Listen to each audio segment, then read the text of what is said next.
Voyager des Vosges jusqu'au lac Léman, c'est parcourir 350 km, en passant par le massif du Jura et les grands lacs suisses.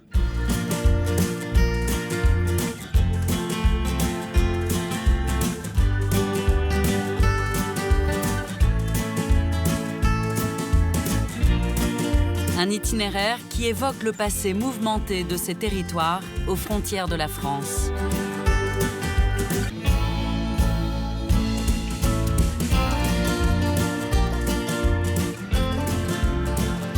Un voyage au cœur des paysages spectaculaires du Jura qui racontent l'histoire de la Terre, jusqu'aux rives des lacs suisses façonnés par les hommes.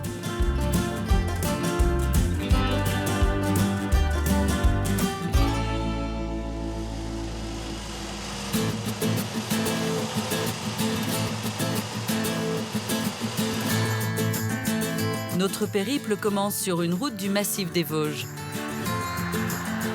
Une montagne qui étend ses sommets boisés sur un axe nord-sud, à cheval entre la Lorraine et l'Alsace.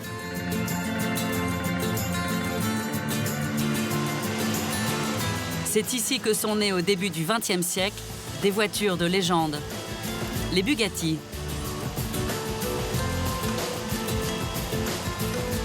Caroline est la petite fille d'Ettore Bugatti, le fondateur de la marque, installé à Molsheim.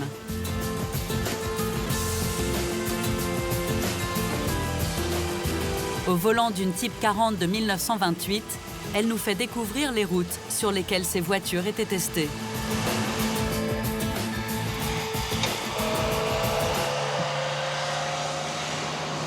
J'ai toujours beaucoup de plaisir d'être au volant d'une Bugatti, mais en plus se plonger quelques 80 ans en arrière et avoir l'impression d'évoluer à l'époque où ces voitures ont été créées.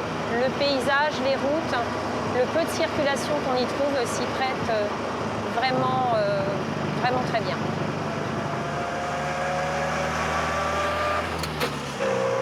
Caroline est amoureuse de sa région. Dès qu'elle peut, elle sillonne ses routes à la recherche de nouveaux itinéraires pour faire découvrir les Vosges aux visiteurs. L'optique, c'est que les gens repartent d'ici tout simplement en ayant envie d'y revenir et en se disant, bien voilà, on a découvert dans ce massif des Vosges des petites routes qu'on ne connaissait pas et on a envie d'y revenir pour pouvoir s'y attarder un peu plus longtemps. C'est ça aussi, faire découvrir sa région.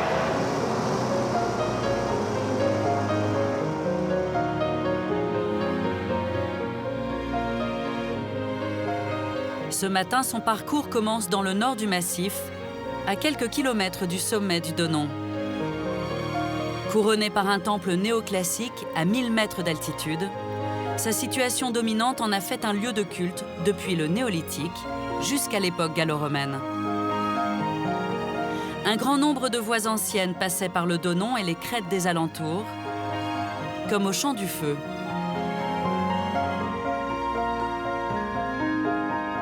Sa tour belvédère est le symbole de ce haut lieu de l'astronomie.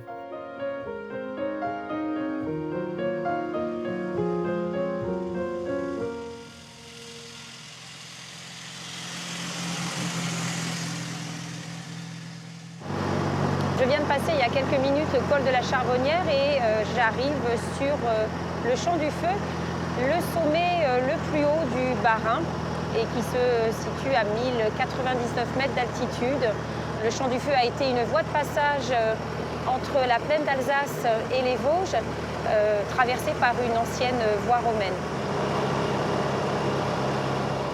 Ce paysage, c'est le paysage typique de ce massif des Vosges, à la fois forestier, à la fois très découvert comme ici. C'est cette alternance de forêts, de prairies, de zones beaucoup plus rocheuses qui fait le charme de ces routes du massif vosgien.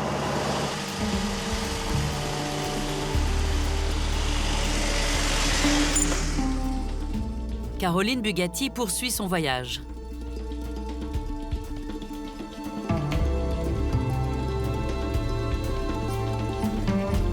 Après 80 km, elle entre dans le parc naturel des Ballons des Vosges.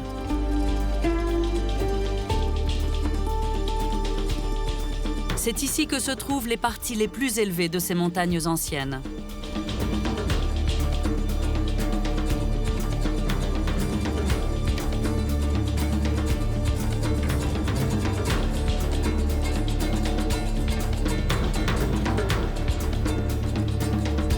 Le Grand Ballon en est le point culminant avec ses 1400 mètres. Un radar couronne aujourd'hui son sommet.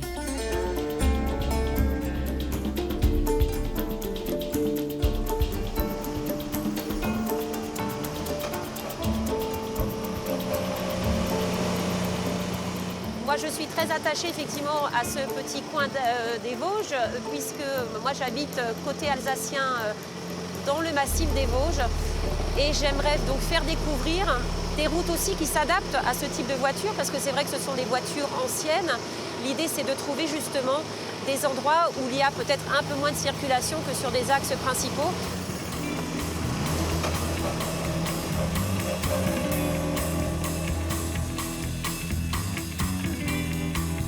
Caroline emprunte maintenant une route unique en France, à cheval entre la Lorraine et l'Alsace.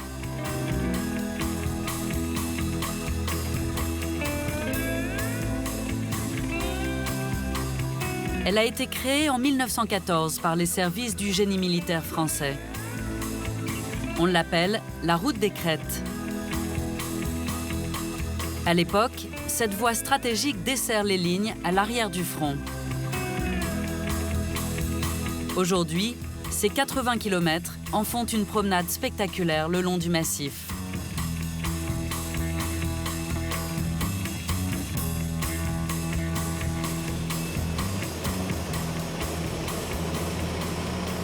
Cette partie très dégagée permet avant tout d'avoir une vue imprenable sur l'ensemble de ce massif.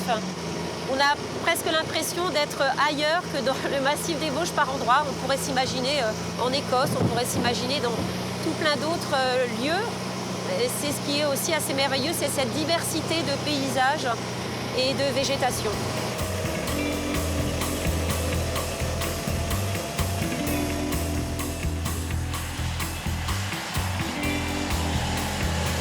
En descendant des Hauts-de-Vosges, Caroline atteint l'autre voie légendaire de la région, la route des vins d'Alsace.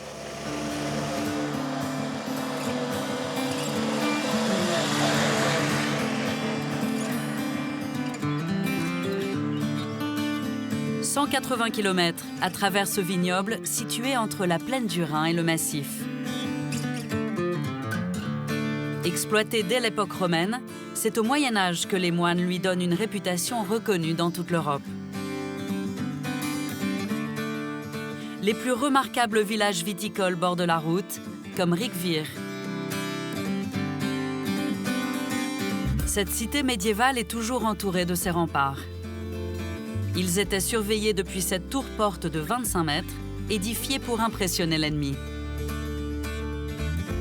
Car il fallait protéger le trésor de la ville, le vin, élaboré au sein de ces maisons vigneronnes.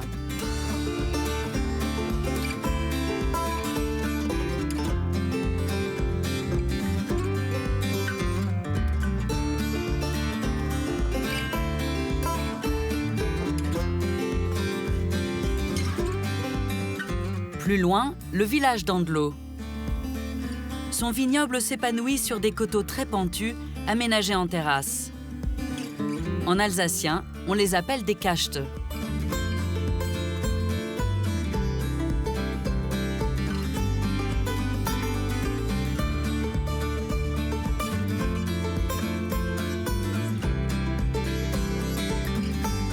Du nord au sud, la route traverse des centaines de domaines viticoles et 49 grands crus.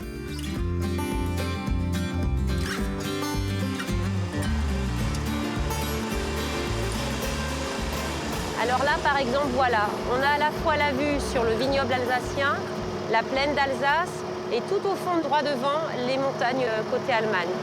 Voilà, ça fait partie du genre de paysage, de lieux, d'endroits qu'on a envie de faire découvrir aux autres et que j'apprécie effectivement tout particulièrement.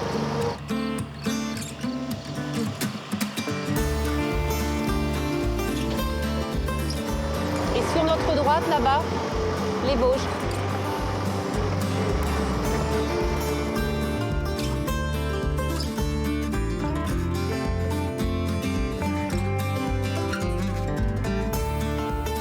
Caroline quitte le vignoble alsacien pour revenir dans le massif et finir son voyage par un jardin singulier.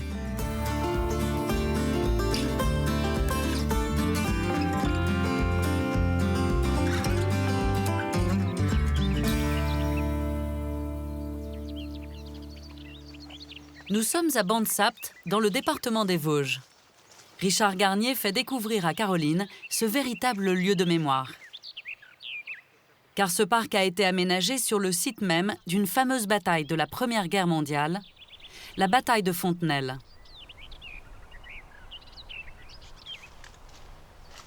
Là, sur ta gauche, tu as 3 gros chênes bicentenaires qui étaient bien là avant les premiers conflits de la Première Guerre mondiale, conservés en bon état. C'est ce qui donne l'ampleur et la colonne vertébrale du parc. Et malgré les conflits, parce que là, on se retrouve dans la tranchée, en fait. Tout à fait. Là, on est vraiment sur le principe de la tranchée. 2 armées figées, cachées dans les tranchées, qui s'affrontaient avec comme frontière, axe, le village. Donc les bombardements partaient d'ici, allaient sur le haut du village, donc la Fontenelle renvoyait ici, et le village prenait de temps en temps, même quasiment tout le temps, les impacts et les résultats des obus. C'est vrai que associer en fait la végétation qui à l'époque de toute façon entourait cette tranchée, c'est une très belle chose quoi. C'est conserver un peu de l'histoire tout en embellissant aussi les lieux quoi. On va arriver dans la carrière de grès qui a été conservée aussi dans le même principe pour garder un petit côté historique. Cette petite carrière de grès rose a fourni la pierre typique des Vosges du Nord pour reconstruire certains édifices du village voisin. Ça fait partie du patrimoine de Bansapt. Bansapt étant rasé, la carrière a contribué à la reconstruction du village. On se devait justement de bien la nettoyer et de l'exploiter. Richard Garnier a repris ce jardin en 2013. Il y entretient des espèces adaptées au climat vosgien. Là, je vais vous présenter l'être blanc, un sujet très intéressant de par son port à petites feuilles et qui pousse qu'en très haute altitude, à 2000 mètres. Alors là, qui pousse pour le coup, parce qu'on est à moins de 600 mètres. À moins de 600 mètres. Voilà, c'est ça. C'est qu'il doit bien se plaire. Hein. Tout va bien. Ce jardin a été créé par un passionné de la région. Le paysagiste, lors de la réalisation du parc, il a beaucoup insisté sur le fait qu'il fallait choisir des végétaux qui étaient déjà adaptés naturellement. On est en moyenne montagne, 600 mètres d'altitude. Donc ici, on retrouve le cerisier du Tibet, le hêtre blanc. Ce sont des essences qui sont déjà adaptées naturellement à l'altitude et aussi aux 2 grosses saisons, l'été et l'hiver. Donc l'été très chaud, sec, et l'hiver froid et rude, limite enneigé. Calune est classé jardin remarquable depuis 2010. On rentre dans ce jardin et on découvre en fait à chaque étape, c'est de l'émerveillement, c'est un côté féerique.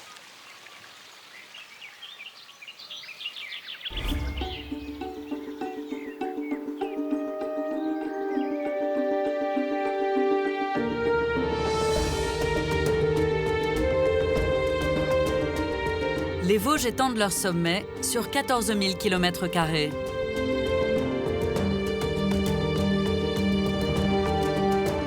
De cet océan de forêt surgit une multitude de châteaux forts.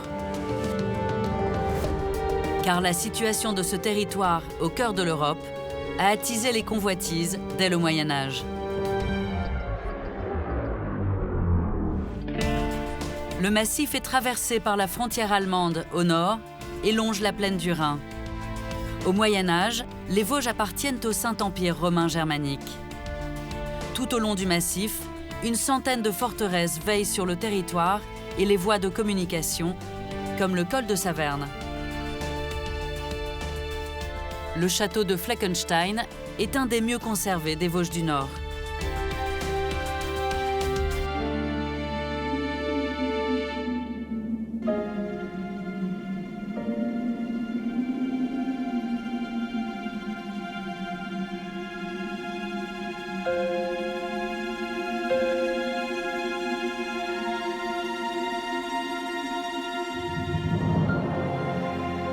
Il est construit par une famille de seigneurs locaux pour asseoir leur pouvoir.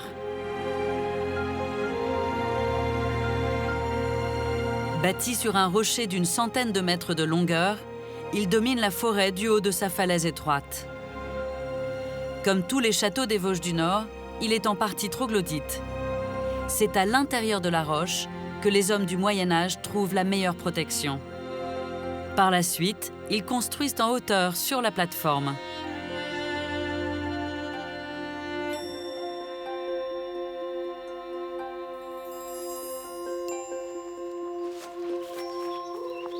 Charles Schlosser se consacre depuis 20 ans à sa préservation.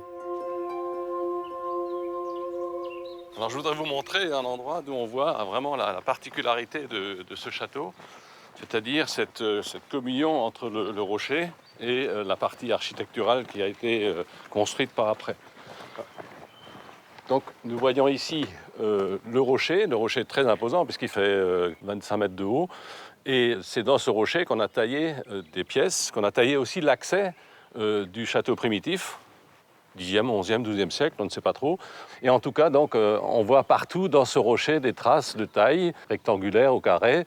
Et puis par-dessus, sur ce rocher, qui sert de fondation au château du 15e, du 16e siècle, ce qui reste des vestiges du palais, ou alors plaqué contre le rocher également, la tour du puits ou la tour d'accès.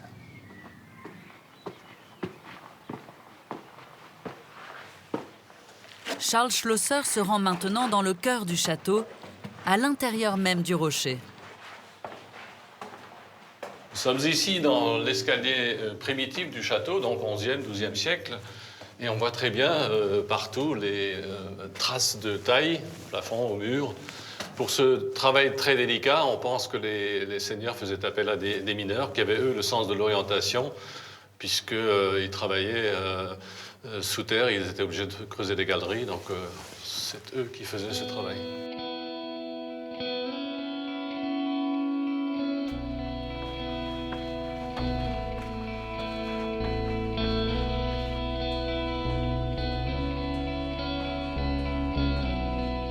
Une des salles les plus spectaculaires, la salle de garde, est creusée autour d'un pilier naturel.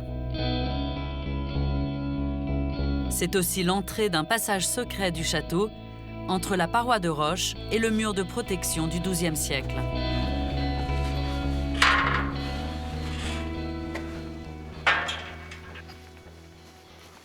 On a là le mur, la muraille, à ma gauche, au-dessus le rocher, derrière moi, une des deux tours de cette fortification sud.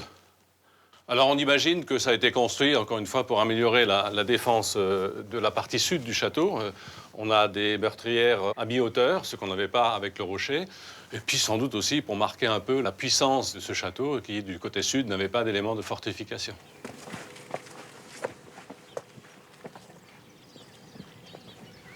À partir du XIIIe siècle, les seigneurs du Fleckenstein aménagent la plateforme naturelle pour y bâtir leur logement. L'originalité du Fleckenstein réside dans sa forme, dans la forme du rocher.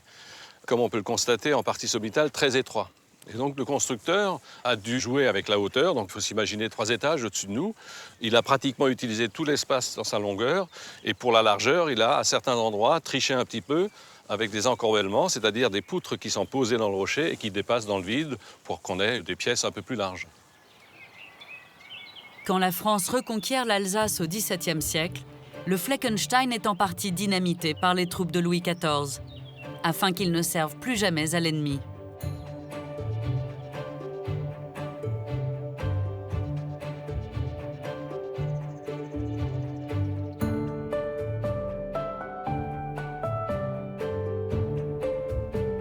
Plus au sud, le massif des Vosges domine la vaste plaine du Rhin. Il forme un rempart naturel utilisé par les seigneurs du Moyen Âge pour contrôler de plus vastes territoires.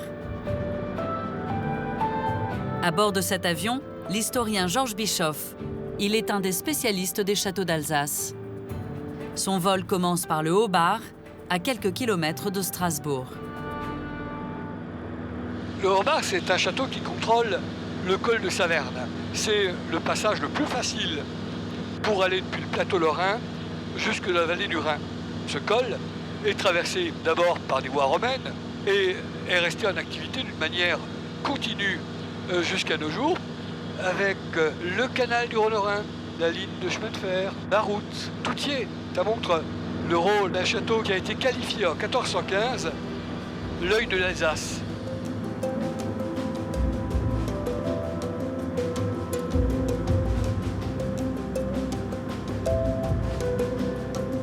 En se dirigeant vers le sud, d'impressionnants monuments se succèdent sur les sommets, veillant sur les villages et l'école. 40 km plus loin, l'avion arrive en vue de l'extraordinaire forteresse d'Andlau.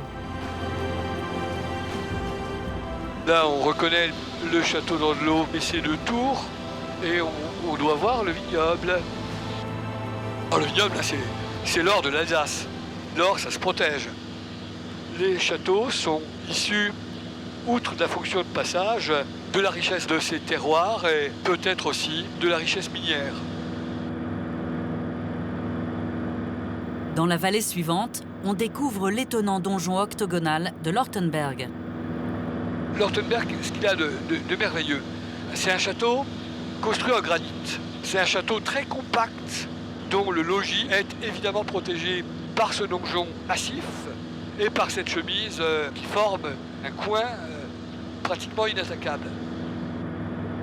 C'est un château modèle.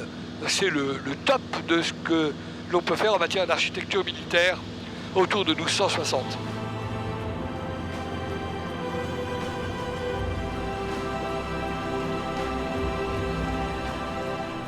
Au loin apparaît le plus emblématique de tous les châteaux alsaciens, le Haut-Königsbourg.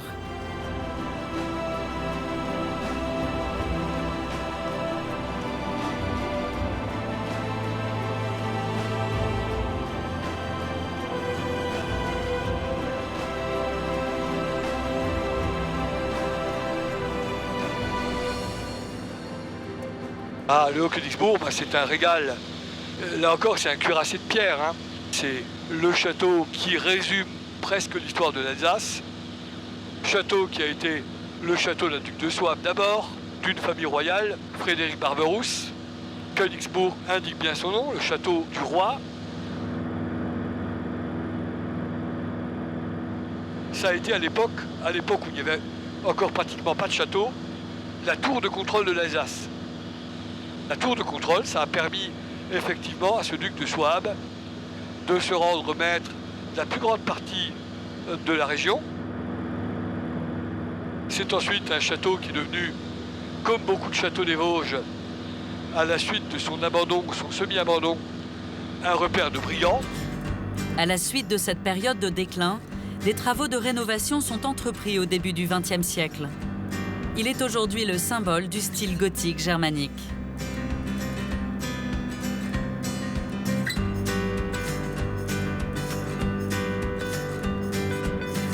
Du haut de sa colline, il domine une autre curiosité, les 3 châteaux de Ribeauvillé.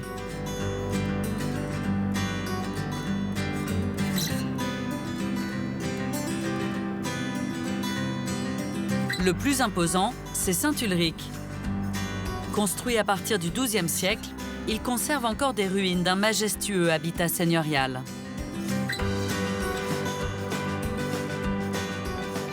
8 km au sud, le vol se termine par un château étroitement relié à son village et au vignoble. C'est l'empereur Frédéric II qui le fait bâtir au début du XIIIe siècle. D'où son nom, Kaisersberg, le mont de l'empereur en allemand.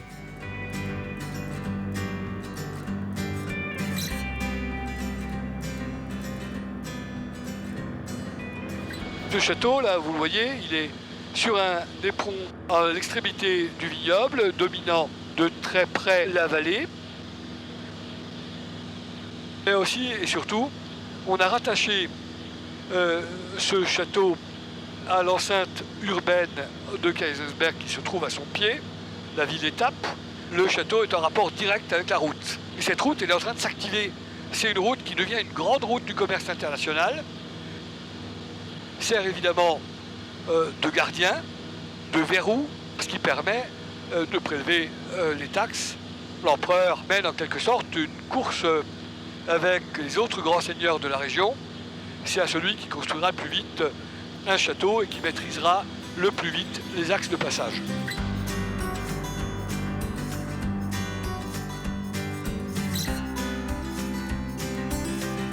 Tous ces châteaux sont accessibles par des sentiers.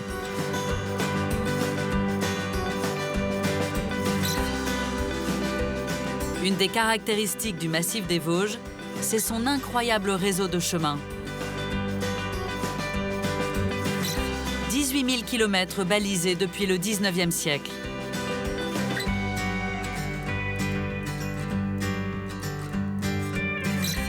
C'est ici qu'est née une des premières associations de randonneurs, le Club Vosgien, créé à l'époque où l'Alsace était sous domination allemande.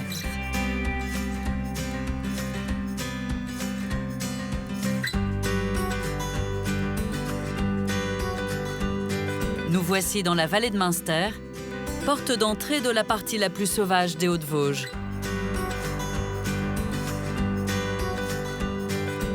Les crêtes surplombent ici une série de cirques glaciaires vertigineux aux arêtes rocheuses.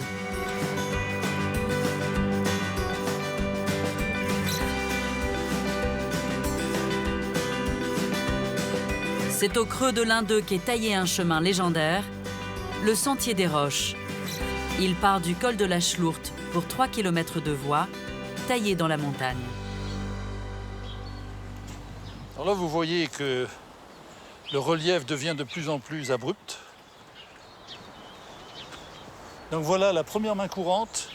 S'il vous plaît, vous la grippez et vous vous y tenez fermement. Chaque année, 40 000 personnes empruntent le Sentier des Roches pour ses points de vue spectaculaires et ses pentes impressionnantes. C'est un itinéraire historique. Le mouvement Club Vosgien a été créé en 1872. En 1872, on est juste un an après le retour de l'Alsace à l'Allemagne. Il existe déjà en Allemagne une habitude de la marche, un souci de découvrir la nature, de s'y promener, etc. Et c'est ainsi qu'en Alsace et dans les Vosges, grâce à ce stimuli, on a effectivement découvert également la beauté de la nature et qu'on s'est mis à randonner. Les premiers randonneurs sont les notables de la vallée de Münster, qui rejoignent le col de la Schlourte grâce à un tramway. En 1910, le Sentier des Roches est créé de toutes pièces pour pouvoir longer les crêtes sans passer du côté français. À l'époque, son aménagement est un véritable exploit.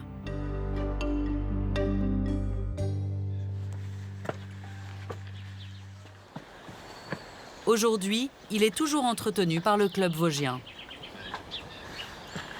Nous arrivons ici dans un passage qui a posé beaucoup de problèmes puisqu'il a fallu effectivement élargir une faille existante, une crevasse, pour créer ce tunnel qui passe à travers un éperon rocheux. La création du Sentier des Roches, en fait, correspond à une véritable construction d'un nouvel itinéraire. Et il a fallu 2 années de travaux qui étaient animés par une quarantaine de bénévoles du Club Vosgien qui ont travaillé ici à la dynamite. Les premiers randonneurs recherchent alors des sensations fortes et le contact direct avec la nature. Voilà, ce petit collet marque la fin du Sentier des Roches. Au bout du sentier, le spectaculaire cirque du Frankenthal. Un lieu de prédilection pour les chamois, réintroduit ici dans les années 50. Dans les Vosges, une tradition perdure, celle des fermiers de montagne. Ici, on les appelle les marqueurs. Ah ben voilà qui se présente bien. Voilà, pour les informer. Au Frankenthal, Étienne accueille le groupe pour un encas. Cette pratique est née avec la randonnée. Aujourd'hui, les fermes auberges se sont répandues dans tout le massif. Au menu, l'assiette traditionnelle de la vallée. Tome, fromage de Münster et lard fumé.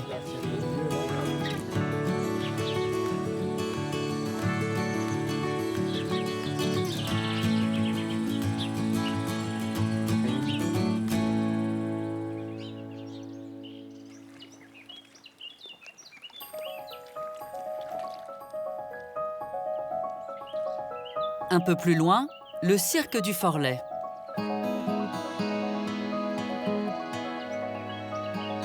Son lac glaciaire, endigué en 1837, est le plus élevé des Vosges.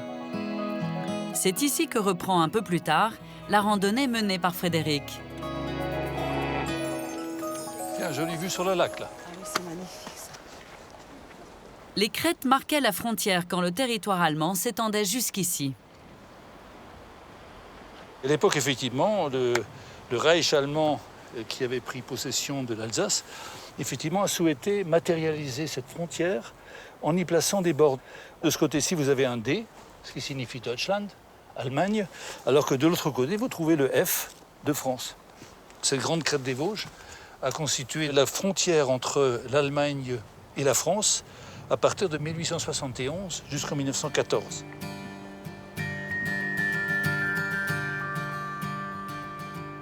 Le sentier longe maintenant la réserve naturelle du Gazon du Fin. Le paysage est typique des landes d'altitude, où les arbres se raréfient, remplacés par les bruyères et les baies.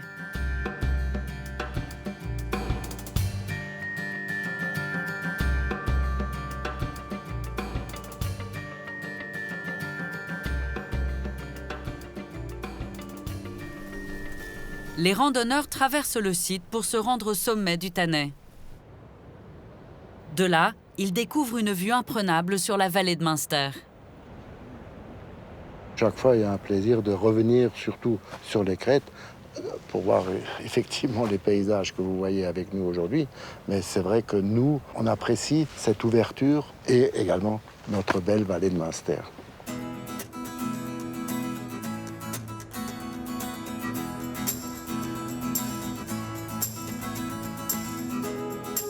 Le Gazon du Fin fait partie des fameuses hautes chaumes des Vosges, des prairies d'altitude ancestrale.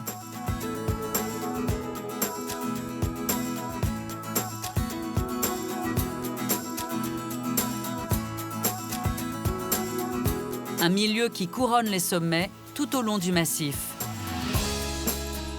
Ce paysage est classé Zone Natura 2000 car il forme un patrimoine naturel exceptionnel par sa biodiversité et sa flore locale. Ces hauts pâturages sont préservés grâce aux troupeaux qui empêchent la repousse d'arbustes.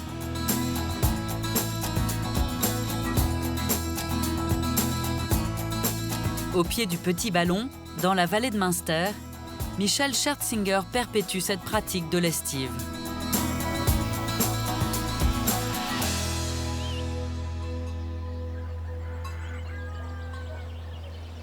Ça, c'est la race vosgienne. C'est celle qui est inféodée au massif vosgien et qui a été sauvée par des passionnés dans les années 70. Et je pense que c'est un très très bon choix, car on a une identité locale à travers une activité pastorale avec une race locale qui était en perdition et qui devait faire place plus à des races productives et ainsi de suite. À nous de faire en sorte que ces races continuent à vivre et qu'on se batte pour elles encore. La race est reconnaissable par sa robe tachetée, mais sa carte d'identité, c'est la ligne blanche sur son dos et sur son ventre. Avant tout, sa morphologie est adaptée au relief des Vosges. Elle est un peu courte sur pattes, elle a donc un centre de gravité nettement plus bas et elle est assez musclée du poitrail, ce qui lui confère donc une attitude très très adaptée pour franchir ces massifs qui ne sont pas droits du tout, quoi. C'est pas plat. Quand on voit ça comme ça, on peut difficilement s'imaginer les Vosges sans Vosgiennes.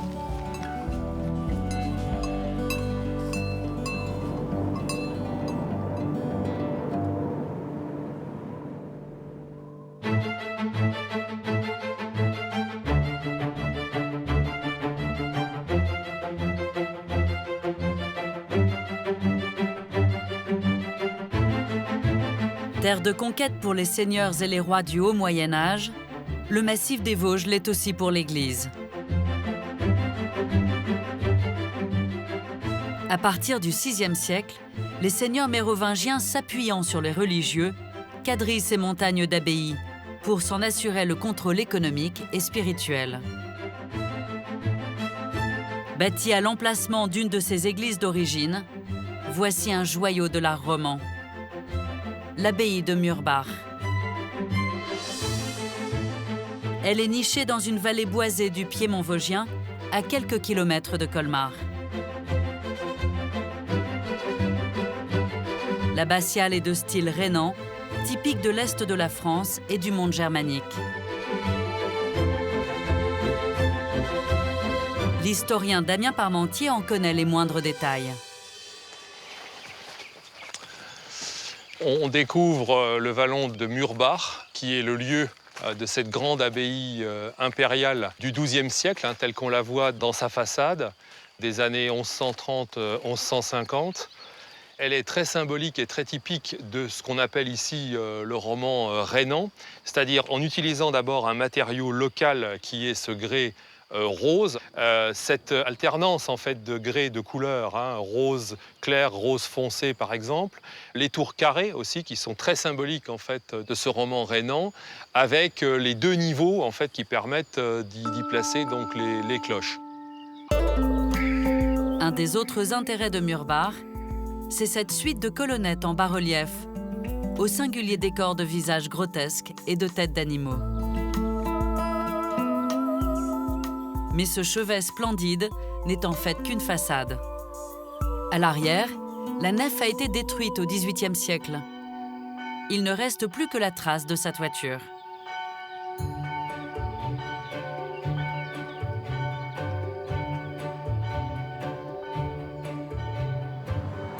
Damien Parmentier nous emmène découvrir d'autres abbayes dont l'histoire a basculé à la Révolution.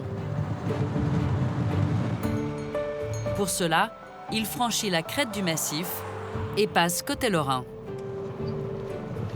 Là, on se dirige vers le secteur des grandes abbayes lorraines, donc Saint-Dié, Moyen-Moutier, Senones et Étival, qui vont être un petit peu le fer de lance de ce qu'on appellera la reconquête catholique du XVIIe et XVIIIe siècle. Il s'agit de montrer la puissance de l'Église catholique face aux versants protestants alsaciens, puissance intellectuelle, puissance spirituelle, et puis aussi puissance économique, on ne le répétera jamais assez. Les abbayes du massif des Vosges, comme partout ailleurs, sont aussi des seigneurs temporels très importants dans le paysage local. Nous sommes sur la route des 3 abbayes, entre les Vosges du Nord et les Vosges centrales. Sur 10 km, pas moins de 3 centres spirituels sont établis le long de cette voie de communication.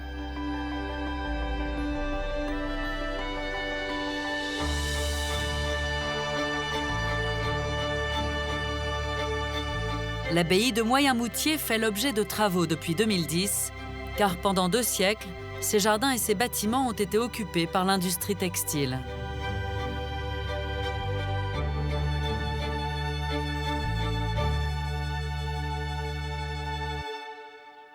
L'industrie textile nous a permis de conserver, en particulier à Moyen-Moutier, cette grande façade du XVIIIe siècle, puisqu'elle est des années 1780, et elle permet quand même de voir quelle était la splendeur, la puissance de l'abbaye de Moyen-Moutier. C'est quand même parlant, je pense que quand on est dans ce jardin, qui était le jardin des moines avec le verger des moines derrière, il faut imaginer que c'est jusqu'il y a 3 ans, couvert d'un ensemble industriel qui couvre la totalité de l'ancien jardin de l'abbaye, ce qui est impensable. Pour la première fois depuis près de 2 siècles, la façade monumentale est à nouveau visible. Ce sont des lieux impressionnants. Imaginez qu'à la fin du XVIIIe siècle, cette abbaye-là joue un rôle central en fait, dans le christianisme français et aussi européen. Être dans ces lieux, voilà, y a du sens, il y a quelque chose derrière, c'est clair. Les jardins de l'abbaye de Moyen-Moutier seront bientôt ouverts au public.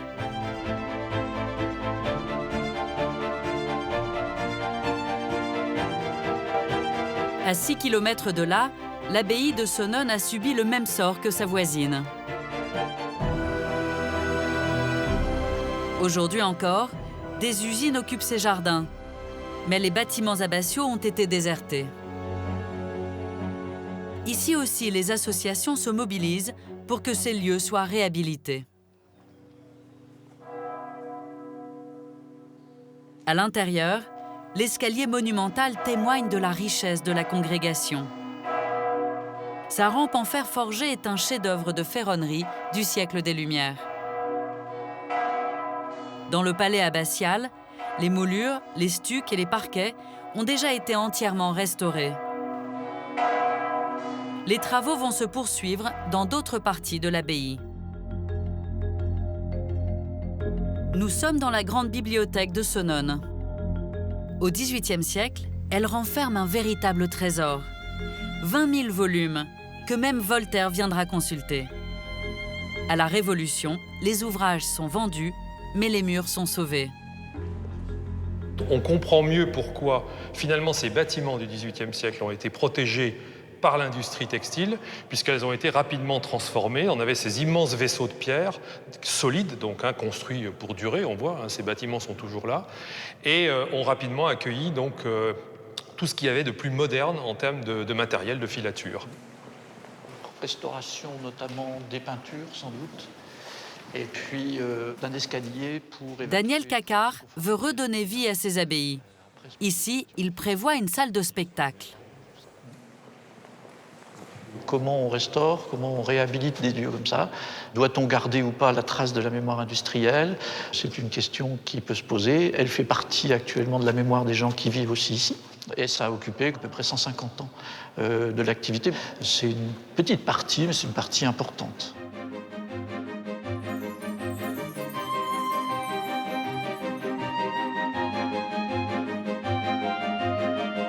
L'historien Damien Parmentier poursuit son chemin sur la route des abbayes jusqu'au lieu spirituel véritablement mythique des Vosges du Nord.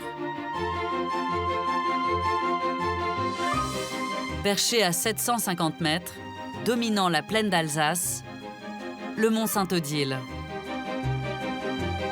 L'éperon rocheux est d'abord occupé par un château avant de devenir un couvent.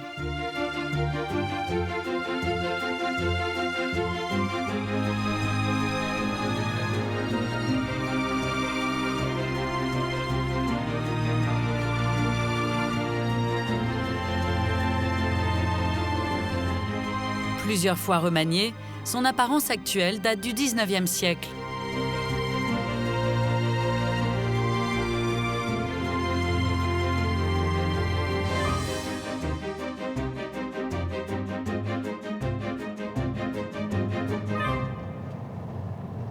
L'abbaye de Saint-Odile, c'est une abbaye de femmes, ce qui est peu courant dans les abbayes bénédictines du massif des Vosges. Le monastère a été ruiné au moment de la Révolution. Et il a été reconstitué par l'évêque de Strasbourg au milieu du XIXe siècle pour en faire un petit peu le lieu de pèlerinage de l'Alsace, Odile étant la patronne des Alsaciens. Donc il est fortement emblématique. Tout Alsacien qui se respecte passe au moins une fois dans sa vie au Mont-Saint-Odile, mais en réalité beaucoup plus. Et devant nous, donc, l'entrée du monastère. C'est à la fois des cyclistes, des automobilistes, des randonneurs, des motards. Un lieu encore vivant. C'est un lieu très vivant, oui. 1 million de visiteurs se rendent chaque année au Mont Saint-Odile. Ils viennent pour des raisons spirituelles, mais aussi pour le panorama. L'éperon sur lequel est installé le monastère est un ancien castrum franc qui domine en fait la plaine. On comprend l'intérêt stratégique en fait du site. Mais je vais vous emmener sur la pointe qui est plus impressionnante encore. Donc on découvre ici le grand paysage donc, du massif des Vosges et de la plaine d'Alsace. Donc à l'ouest, la zone de montagne avec les vallées successives en fait, qui forment le massif sur le versant est. Au piémont, la zone viticole. Donc on retrouve sur toute la côte alsacienne du nord jusqu'au sud. Et puis si on avance encore vers l'est, on distingue vaguement la forêt noire, donc, qui est le massif jumeau un peu du massif des Vosges avec le Rhin au milieu. Donc on est en Allemagne, juste là à quelques dizaines de kilomètres à vol d'oiseau. Le couvent est fondé à l'aube du 8e siècle pour Odile, fille aveugle d'un duc d'Alsace. Elle recouvre la vue à son baptême tardif et décide de faire du château de son père un lieu de prière. La basilique de l'abbaye est un haut lieu de l'adoration perpétuelle. Ici, des fidèles se relaient 7 jours sur 7 pour prier. Un des très rares endroits en France où cette pratique est observée. L'église communique avec la plus ancienne chapelle du couvent, un petit trésor roman du XIIe siècle.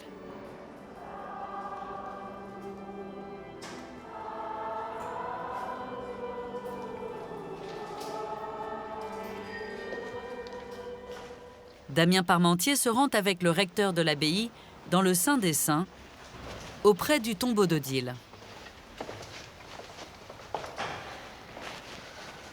Protégé par ce coffrage décoré de grilles du XIXe siècle, se trouve le cercueil d'origine en pierre. C'est vraiment un lieu aussi fort parce que le sarcophage lui-même est celui de l'époque. Et c'est celui d'Odile. Et c'est celui d'Odile. C'est ça qui est assez extraordinaire d'avoir pu conserver, en fait, in situ, malgré les différentes vagues successives qui ont ravagé le monde. Cette relique, en fait, qui est très forte, hein, même ce tombeau de pierre, hein, qui est très évocateur, en fait, de cette époque dure, qui était l'époque franque. C'est le berceau de chaque Alsacien. J'ai une expression, chaque Alsacien est né au Mont-Saint-Odile. Et chacun y a son cœur, chacun y a son âme. Odile est en quelque sorte l'Alsacienne par excellence. C'est le Mont-Saint-Odile, c'est le Mont-Alsace, c'est la vitrine, c'est le cœur de l'Alsace, ce sont les tripes de l'Alsace.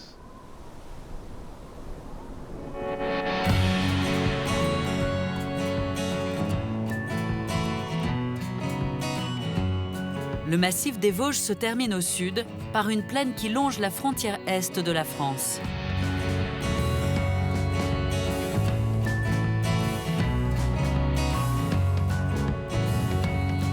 Après quelques dizaines de kilomètres, apparaissent les premiers reliefs du Jura, une chaîne de montagnes réputée pour ses nombreuses curiosités géologiques.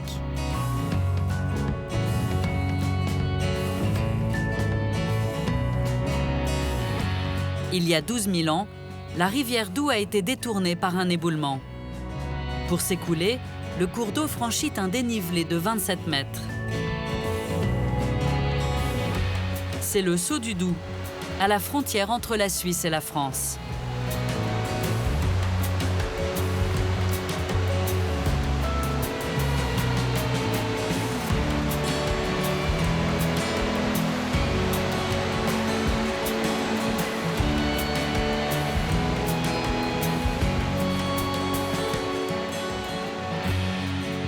Depuis le 19e siècle, les géologues viennent ici du monde entier, car sur quelques kilomètres carrés, ils peuvent observer 50 millions d'années de l'histoire de la Terre.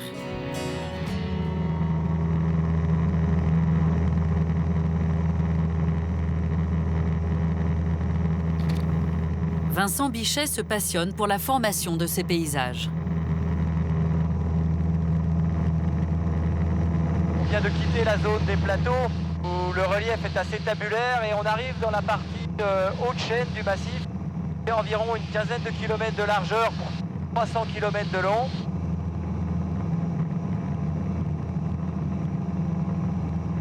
Ce massif en forme de croissant s'est formé il y a 15 millions d'années.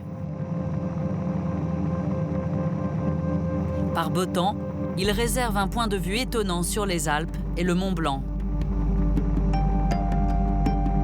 Lorsque les Alpes se sont formées, eh bien, la déformation à la périphérie du massif a généré de telles poussées, de telles contraintes que les terrains du Jura se sont déformés pour former une succession de plis parallèles les uns aux autres. C'est un peu chauvin, mais je dis toujours que les Alpes vues du Jura, c'est le plus beau panorama du monde. C'est vrai que c'est assez spectaculaire quand même. Hein. C'est un jet de pierre, quoi. Hein. C'est 40-50 km pour arriver sur le massif du Mont Blanc. En se soulevant, la croûte terrestre a créé ce relief en forme d'arc qui va de Bâle jusqu'à Genève. La chaîne est longée par les grands lacs suisses et se termine au lac Léman.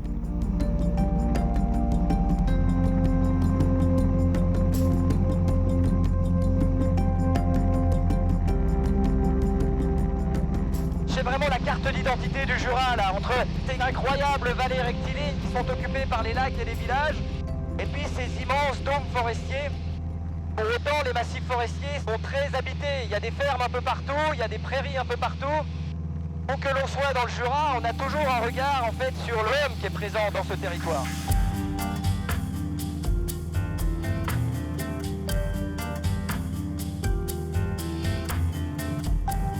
Au creux des vallées, ces lacs sont les vestiges des dernières glaciations.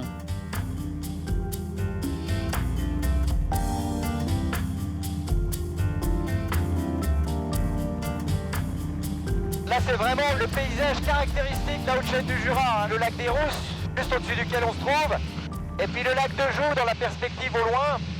Toute cette partie de la haute chaîne a été très marquée par l'érosion des glaciers. Et l'un des héritages dans le paysage de cette histoire glaciaire, Bien, ce sont les lacs qui sont souvent dans les vallées synclinales et dans les creux, là où le glacier a favorisé l'érosion des terrains et abandonné les dépressions qui sont actuellement les lacs au pied des reliefs du Jura.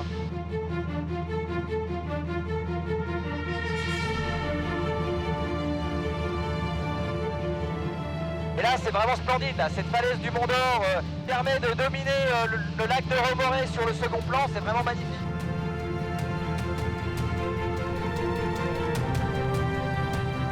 Haute de 1460 mètres, la falaise du Mont d'Or est un des sommets du Jura, le point culminant du département du Doubs.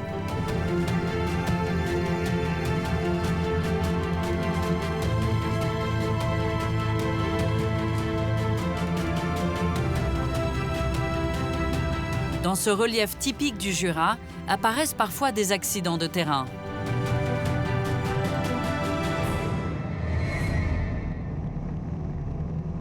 Voilà, donc on survole la cluse du fort de Joux. Et l'origine de cette cluse est un accident géologique, qui est une grande faille transversale à l'axe des plis, comme un espèce de coup de hache à travers le relief du Jura.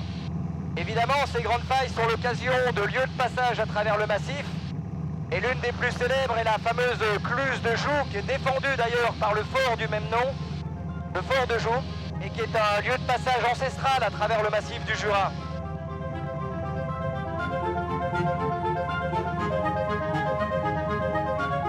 Le vol se termine par le plateau et ses reliefs plus doux.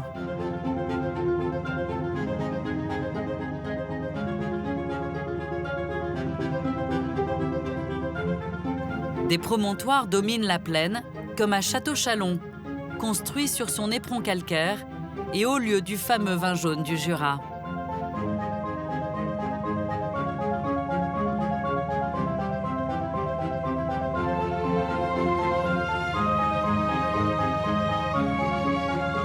À une dizaine de kilomètres de là, un des sites les plus grandioses du plateau.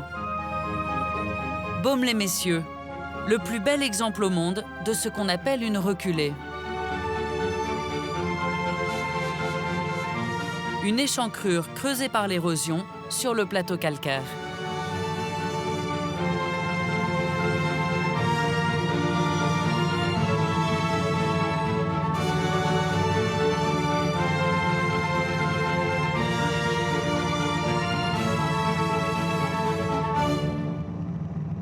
Donc là, c'est vraiment la reculée typique du Jura, avec le village et l'abbaye de Baume-les-Messieurs.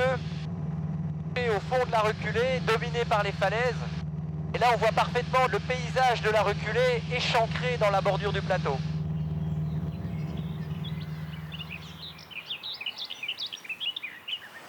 Au sol, Vincent Bichet nous emmène tout au fond de la reculée. C'est ici que surgit la source de la Seille, la rivière qui coule dans le cirque.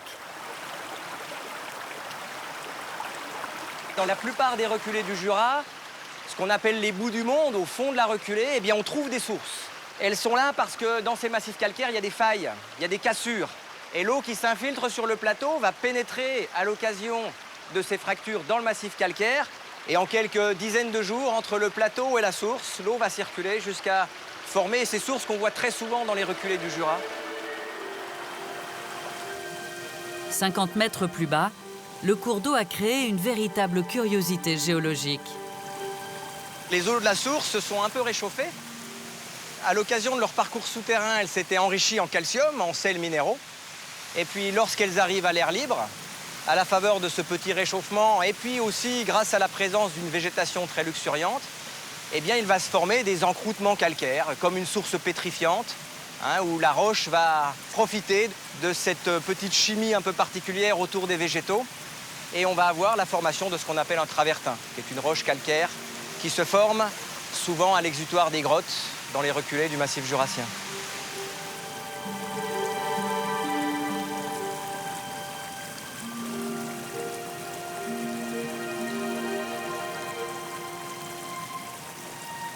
La succession de vasques et les plantes luxuriantes en font un des plus beaux exemples en France de ce qu'on appelle un travertin calcaire.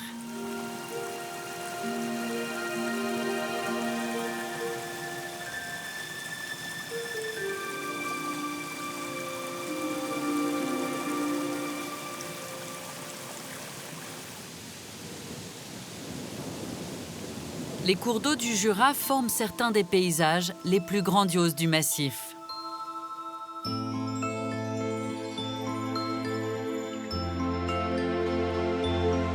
À 35 km de Baume-les-Messieurs se trouvent les cascades les plus spectaculaires de la région.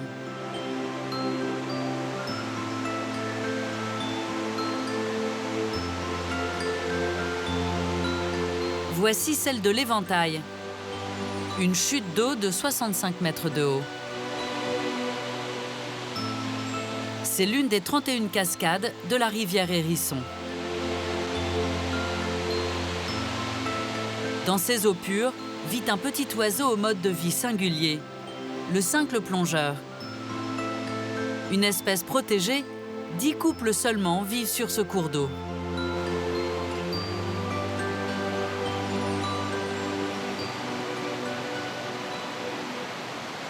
Le milieu est vraiment magnifique ce matin. Soleil et bruine, on est un peu transporté dans un autre monde. Voilà, on reste dans le Jura, mais c'est le Jura qu'on aime.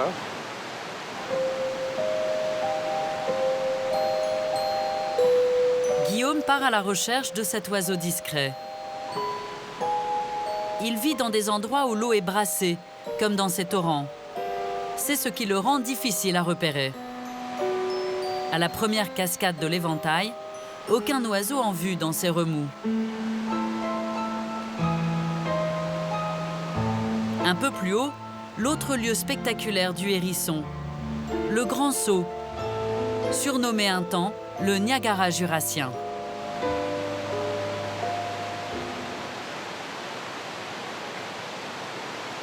Je vais aller voir s'il y a du mouvement sous la chute d'eau là. Ça commence à bien mouiller. Bon. Guillaume part s'aventurer derrière la chute de 60 mètres.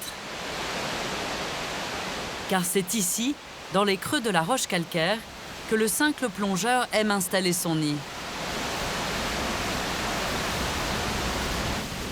Et pourtant, pas d'oiseaux ici non plus. Derrière les cascades, ils aiment bien. Au moins là, ils sont à l'abri des prédateurs.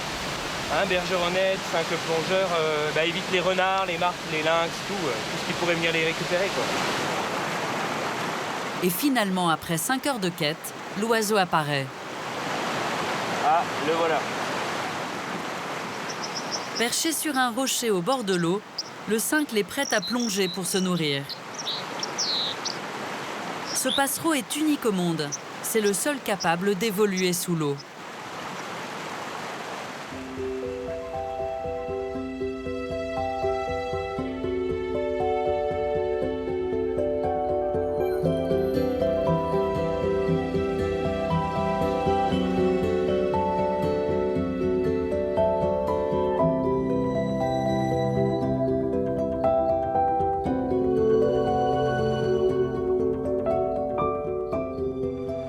Cet oiseau exceptionnel a adapté toute son anatomie à ce mode de vie si particulier.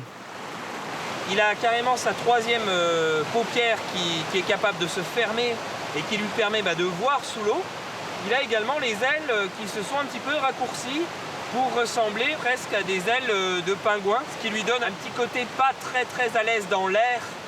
Et c'est ça qui est un petit peu incroyable chez cet oiseau, c'est d'avoir dans le Jura un oiseau qui arrive petit à petit à ressembler à un pingouin.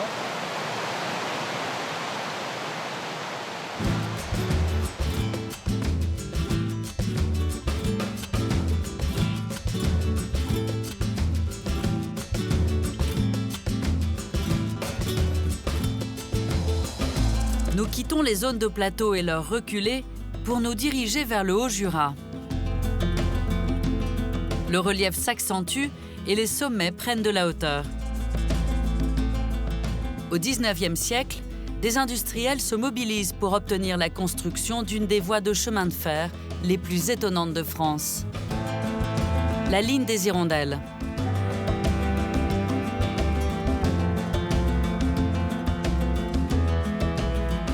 Les tunnels succèdent aux viaducs, dont les courbes épousent les flancs des montagnes, jusqu'à 900 mètres d'altitude.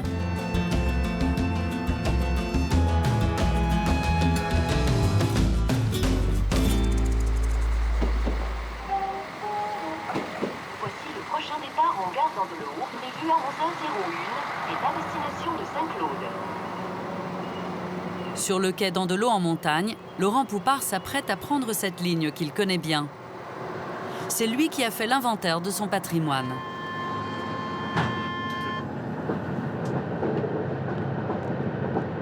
La voie traverse le département du Jura, du nord au sud, sur 120 km.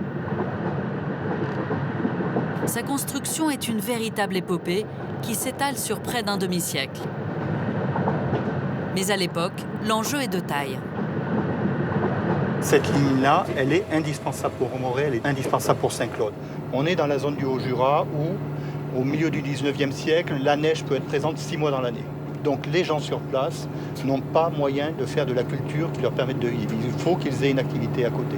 Sur Moret, ça a été la fabrication d'horlogerie, après la fabrication des lunettes. Sur Saint-Claude, ça va être le travail de la pipe ou du lapidaire. Et donc ces gens-là importent tout. Pour fabriquer aussi bien les horloges que les lunettes, on a besoin de métal, on l'importe. Et ce sont des villages qui vont tout exporter. Donc pour eux, il est vital d'avoir cette ligne.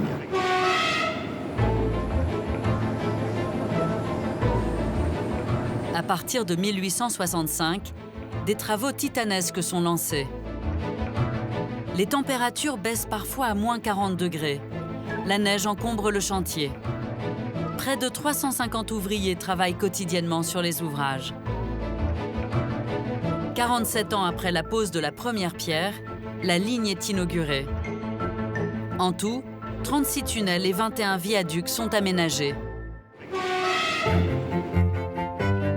Parmi les lieux desservis, les forges de Siam. Le propriétaire construit en 1818 une des perles de la région, la villa de Siam, inspirée de l'architecture palladienne. Plus loin, la ligne entre dans le parc naturel régional du Haut-Jura. Elle franchit son point culminant, le col de la Savine, à 948 mètres d'altitude. Le grand défi de la construction de la ligne des Hirondelles, c'est d'arriver à descendre de Morbier sur Moret. On a 125 mètres de dénivelé. 125 mètres de dénivelé, il faut les caser. Si on a une pente trop importante, les machines à vapeur ne montent pas. Le seul moyen, rallonger la ligne pour compenser la pente en multipliant les lacets. Et là, on a une vue sur la vallée, sur la ville de Moret. Donc on passe en ce moment sur un viaduc qui est un viaduc en fer à cheval. On est dans le vide et on va passer sur le bord du vallon, aller tourner sous le vallon avec un tunnel en fer à cheval et ressortir pour revenir 125 mètres plus bas au niveau de la ville de Moret. L'ouvrage le plus spectaculaire, c'est le viaduc de Moret, d'une hauteur de 40 mètres. Les hirondelles qui passent sous ces arches ont donné son nom à la ligne. Le viaduc de Moret a été dessiné par un grand ingénieur, Paul Séjourné. Sa trouvaille, l'allègement des piles par ses ouvertures. À l'époque, la technologie des ouvrages d'art est en pleine mutation. Pour la construction des viaducs, il y a l'école Eiffel où on va faire du tout métal et il y a l'école Séjourné où on va faire plutôt de la pierre. Si on construit en métal, le métal, son état naturel, c'est l'oxyde. Donc on va être toujours en train de faire de la maintenance dessus. Si on a fait un viaduc en pierre, une fois que la pierre est posée et bien posée, elle ne bouge plus. Grâce au chemin de fer, Moret devient la capitale de la lunette au début du XXe siècle. Dans la ville, un bâtiment témoigne de l'importance de cette industrie. C'est l'école d'optique, construite en 1933.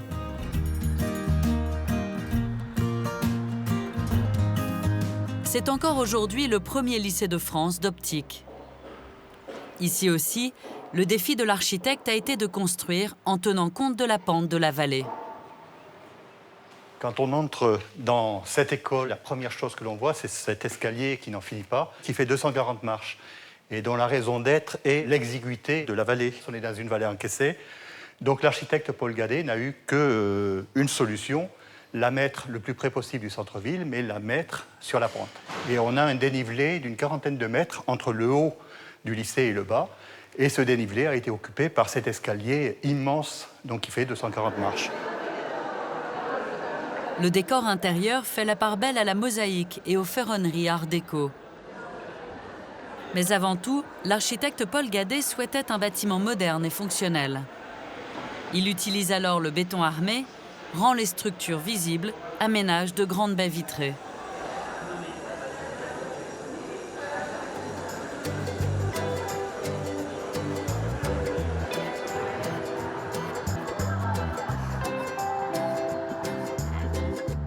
À une vingtaine de kilomètres de Morez, le voyage continue vers un des paysages les plus spectaculaires du département.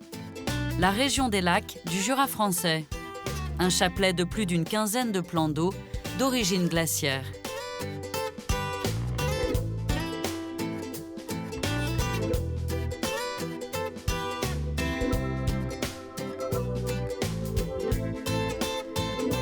Le lac de Chalin, le plus grand, recèle les vestiges de cités lacustres vieilles de 5000 ans. Mais l'un des plus étonnants, c'est le lac d'Illet. Son littoral blanchi par le calcaire lui donne des allures de lagon.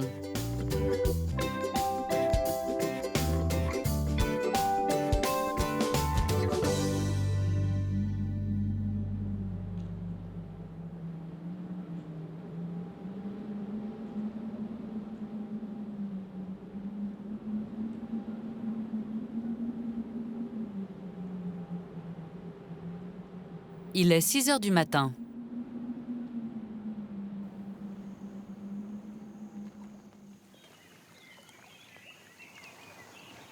Et là, il n'y a vraiment pas un bruit, hein. C'est impressionnant. L'approche vraiment silencieuse. C'est l'heure préférée de Vincent Bouvray pour venir sur ce lac avec son canoë. Ce matin, il emmène un ami photographe découvrir ses beautés au lever du soleil. J'ai ce privilège de pouvoir en fait venir le matin très tôt et de profiter voilà, de ça relativement souvent, hein, voire 2-3 fois peut-être dans la semaine, avant d'attaquer le boulot, avant d'aller soit dans les bois ou à l'atelier. Voilà, on a le privilège de pouvoir accéder à ces lacs rapidement. Donc c'est magique, ça n'a pas de prix. C'est vrai que c'est un lieu fantastique au niveau des différents éclairages. À ce moment-là de la journée, on voit le soleil qui commence à pointer son nez par endroits. Il y a la brume qui est présente. C'est un mélange de différentes couleurs, lumières, de tons. Puis c'est d'un calme époustouflant. Et quand je te disais en rigolant, la cabane du Cono d'Or. La cabane est, voilà. est fantastique. Ouais, non, mais là, il y a une ambiance. Toi, avec le pilotis qui est devant. Vincent construit des bateaux en bois.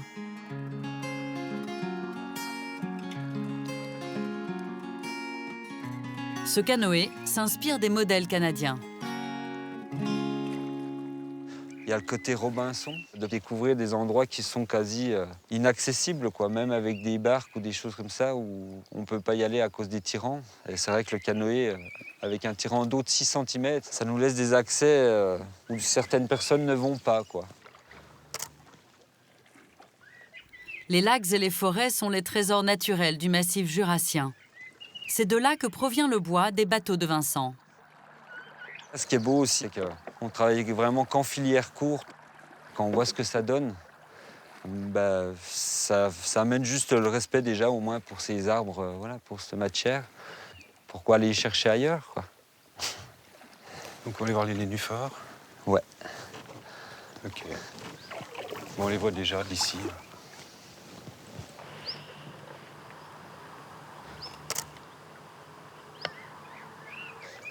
Au niveau de la faune et de la flore, il est exceptionnel parce qu'il est encore préservé. Il n'y a aucune route, aucun chemin. Il y a des petits chemins d'accès, mais voilà, c'est tout pédestre. Donc c'est des lacs voilà, qui ont la chance d'être préservés. Ah, c'est extraordinaire. Bah, tu vois, rien que pour ça, c'est au moins un moment à vivre, quoi.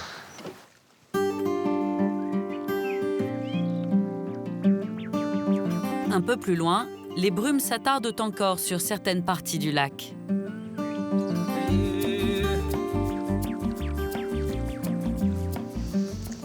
Tiens, regarde, on est dedans. Tu vois, dans la brume, là. Voilà, ça y est. Regarde, toi, ces nuages dans lesquels t'es. Ouais.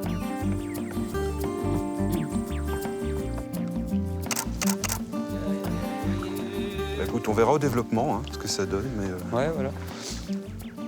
Même les photos sont aussi riches que l'endroit. Hein, c'est assez extraordinaire.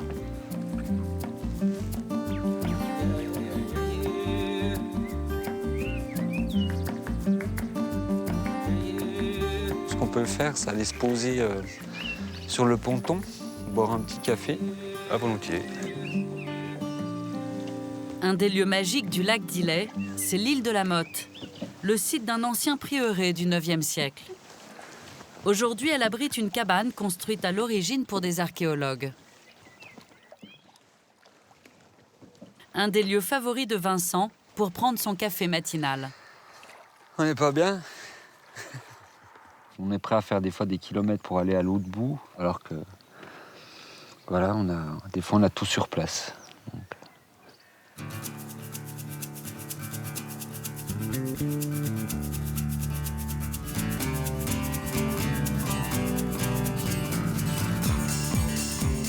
Pour fabriquer ses canoës, Vincent recherche les bois dans les forêts qui entourent ces lacs.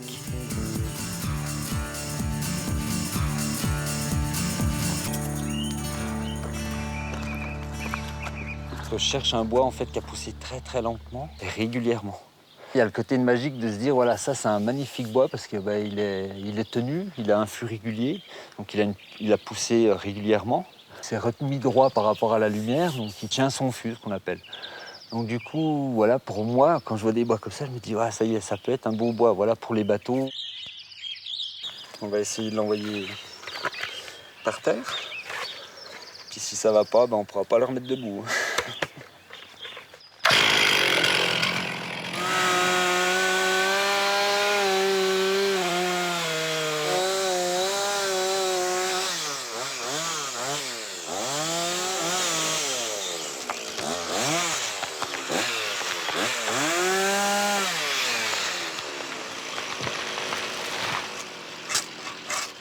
Pour ses canoës, Vincent utilise le cœur de l'arbre. Dans le Jura, l'aubier, cette partie entre l'écorce et le bois, est réservée à la fabrication des sangles du fameux fromage, le Mont d'Or. Une fois qu'on a enlevé cette écorce, il faut éviter de laisser le plus d'écorce brune. Donc s'approcher le plus possible de l'aubier. Donc voilà, après, on appelle ça une cuillère. En fait, on va s'amuser à faire des petites sangles. Le but étant d'arriver à couper en tirant en même temps, afin de laisser un petit peu d'aubier. En fait, ce qu'ils n'aiment pas dans le Mont d'Or, c'est que si vous laissez au bois, ça sèche après. Et ça pourrait faire un détritus au niveau du fromage. Donc il faut vraiment garder que l'aubier. Après, voilà, le cerclage du Mont d'Or. Voilà. On se sent plus jardinier vraiment que bûcheron. Voilà, parce que ce qu'on coupe, on va découvrir ce qu'on appelle, donc laisser rentrer la lumière, faire pousser la suite. Et ça sera pour nos enfants, nos petits-enfants. Donc c'est très important de cultiver et de gérer ça.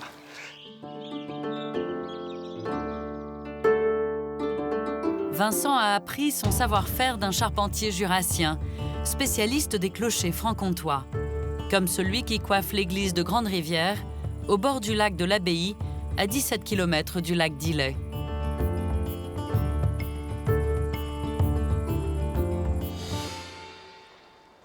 C'est ici que Vincent teste ses canoës avec ses clients.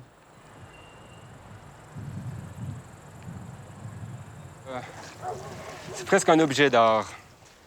Encore mieux qu'un objet d'art parce je peux me promener avec. Contrairement à un tableau qui reste accroché contre un mur, moi je peux naviguer sur les lacs du Jura. Et le fait d'être dans un bateau, on a l'impression de faire partie du décor. À 900 mètres d'altitude, le lac de l'Abbaye est à la limite du Haut-Jura. Il est surplombé d'un côté par les montagnes et bordé de l'autre par les marécages.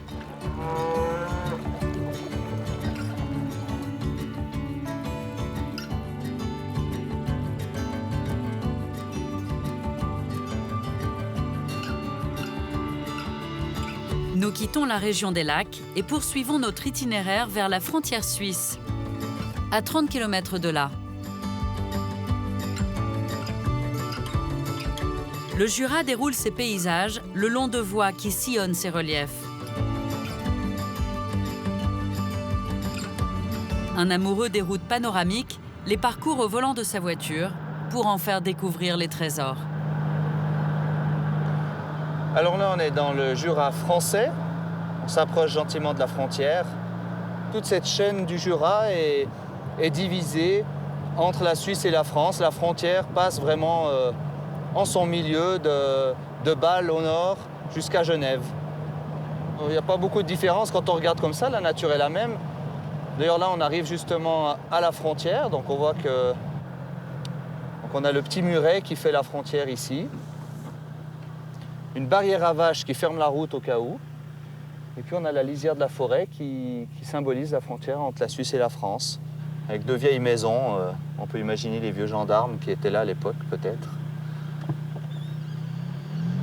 Donc voilà, on ne voit pas grande différence. Voilà, on est en Suisse, canton de Vaud. Bienvenue en Suisse. C'est par la route que Samuel Collot a d'abord découvert le Jura suisse. J'avais décidé de faire un grand tour de la Suisse en vélo. Et j'étais arrivé à Bâle et j'ai descendu le Jura jusqu'à Genève. Et là, j'ai vraiment été surpris de la beauté de la région. Je ne connaissais pas du tout, moi qui venais des Alpes. Et là, je suis un peu tombé amoureux de ce Jura. Et là, on descend sur la vallée de Joux.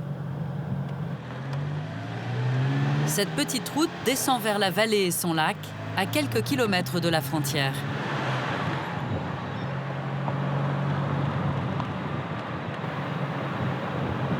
Et nous arrivons au lac de Joux par le pont. Le lac de Joux, il a une particularité, c'est que forcément il est alimenté par une rivière, mais il n'y a aucune rivière qui s'écoule du lac de Joux. Ce phénomène étonnant s'explique par une curiosité typique du Jura.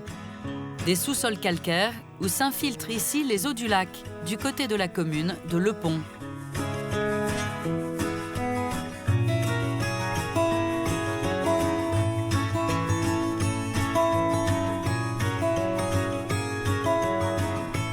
Joyau du parc du Jura vaudois, le lac est alimenté par la rivière de l'Orne.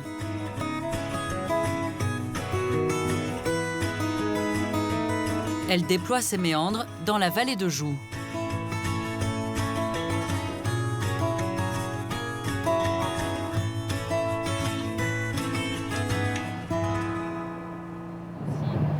Alors c'est une vallée qui est très fameuse pour l'horlogerie.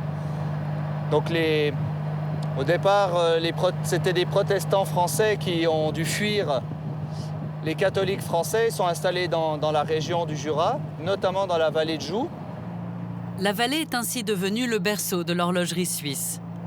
Au XVIIe siècle, ces nouveaux venus s'installent comme paysans en été et artisans en hiver. Leurs habitations ont gardé la trace de cette double activité. Alors là, on arrive dans un village typique de la vallée de Joux, avec beaucoup de fermes horlogères, on va en voir certaines. Ah, par exemple, là, on en a une belle. Là, par exemple, on peut voir qu'il y a des petites fenêtres tout en haut du toit. Alors, il faut imaginer le paysan qui est dans cette ferme-là, et puis l'hiver arrive, ça va durer 6 mois. Comment avoir des revenus? Eh bien, il va utiliser ses compétences techniques en fabriquant des horloges, puis des montres. Et donc, il va ouvrir le mur pour avoir de la lumière. Et c'est pour ça qu'on a beaucoup de ces fermes qui sont avec ces petites lucarnes au sommet.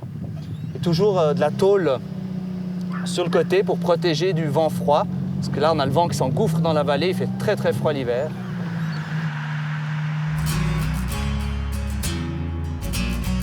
À une quarantaine de kilomètres de là, Samuel emprunte la route en balcon vaudois, une des plus belles routes de la région.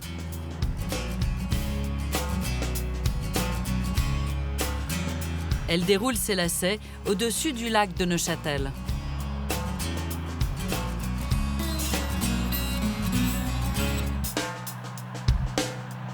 Le lac de Neuchâtel, c'est le plus grand lac de Suisse qui est entièrement en Suisse. Il longe le Jura, c'est comme on peut imaginer une gouttière qui longe le Jura.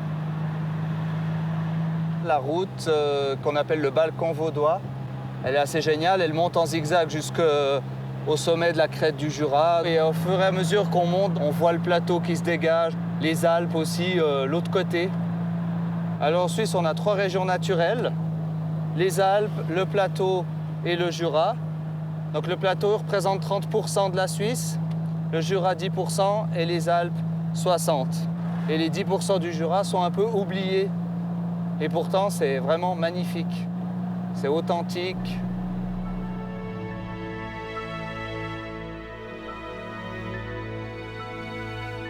Du haut de la route en balcon, la vue révèle parfois des panoramas à couper le souffle sur les Alpes et le Mont Blanc.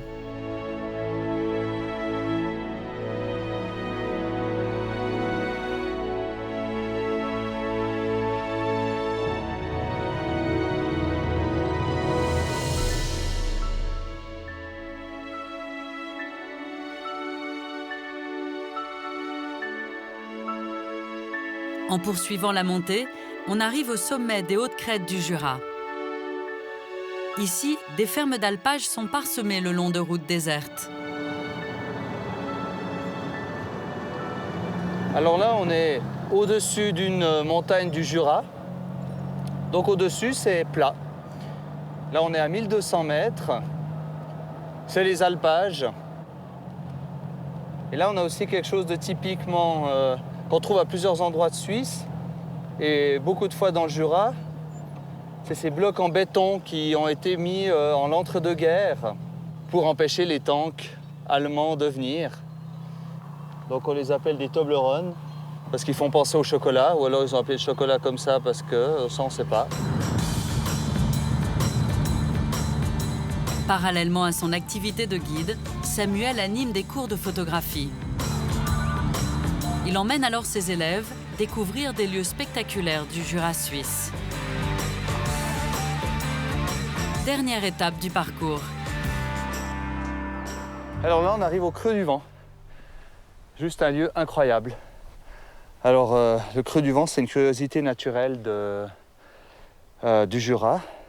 J'aime bien venir là avec mes élèves photo parce qu'ici, on a l'impression que, ok, il y a un muret en pierre, mais une fois qu'on l'a passé, on a un phénomène juste incroyable,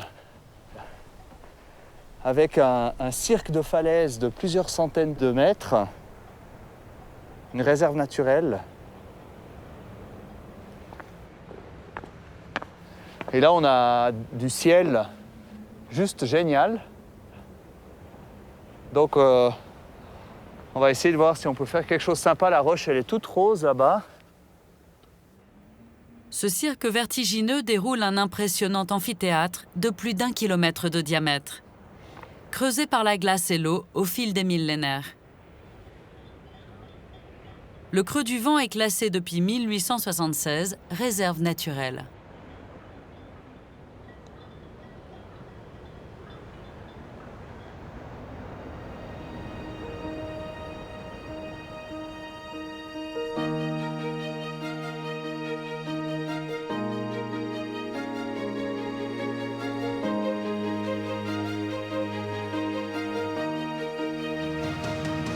En longeant les crêtes, 30 km plus loin, surgit des montagnes l'une des villes les plus étonnantes du massif, la Chaux-de-Fonds. Détruite par un incendie à la fin du XVIIIe siècle, elle est reconstruite à partir de 1835, selon un plan d'urbanisme révolutionnaire. L'objectif est de faciliter au maximum l'essor de l'industrie horlogère. À cette époque, les artisans isolés ont rejoint les lieux d'échange. La métropole va devenir alors un des centres mondiaux de l'horlogerie au début du XXe siècle. Avec sa voisine le Locle, elles sont classées au patrimoine mondial de l'UNESCO. Alors voilà, on est devant cette ville improbable, à la physionomie si particulière, une ville construite par les horlogers pour l'horlogerie. Et cette succession de toitures, cette enfilade de rues et d'immeubles est vraiment caractéristique de cette volonté de faire de cette ville une grande manufacture à elle seule, comme l'a dit Karl Marx. avec une systématique. On n'est pas dans une ville utopique, on n'est pas dans une ville idéale, on est dans une ville efficiente, avec un concept qui est mis en place de rues le long desquelles vont venir s'aligner les immeubles au gré des besoins, que ce soit des appartements, que ce soit des usines, que ce soit des bâtiments publics. Donc cette ville va se construire comme ça, sur ce simple principe d'alignement, un peu comme un boulier dans lequel on viendrait enfiler les billes au gré des besoins. Dès le départ, la ville est construite avec des avenues larges pour faciliter le déneigement et apporter de la lumière dans chaque bâtiment.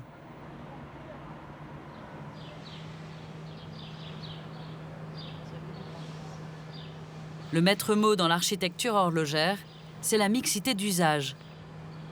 Chaque construction a une partie consacrée au logement et une autre aux ateliers.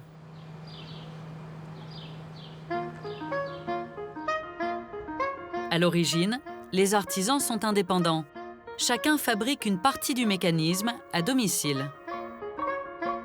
Un négociant fait ensuite assembler les pièces et vend les produits finis sous son nom, c'est l'établisseur.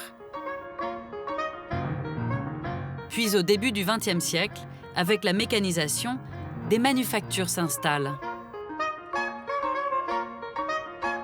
À cette époque, plus de la moitié de toutes les montres diffusées dans le monde sont fabriquées dans la région. Cette évolution marque également l'architecture de la Chaux-de-Fonds.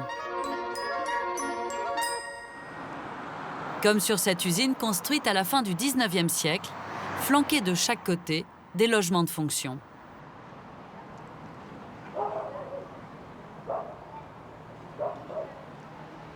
On a souvent qualifié cette ville de monotone avec des bâtiments qui se ressemblent tous. C'est vrai que cette architecture est très sobre. C'est dû à la mentalité protestante, mais aussi aux rigueurs du climat. Et pourtant, à l'intérieur, il y a des richesses extraordinaires. Et il ne faut pas se fier aux apparences, il faut oser pousser les portes, oser être curieux. Je vais vous montrer quelque chose.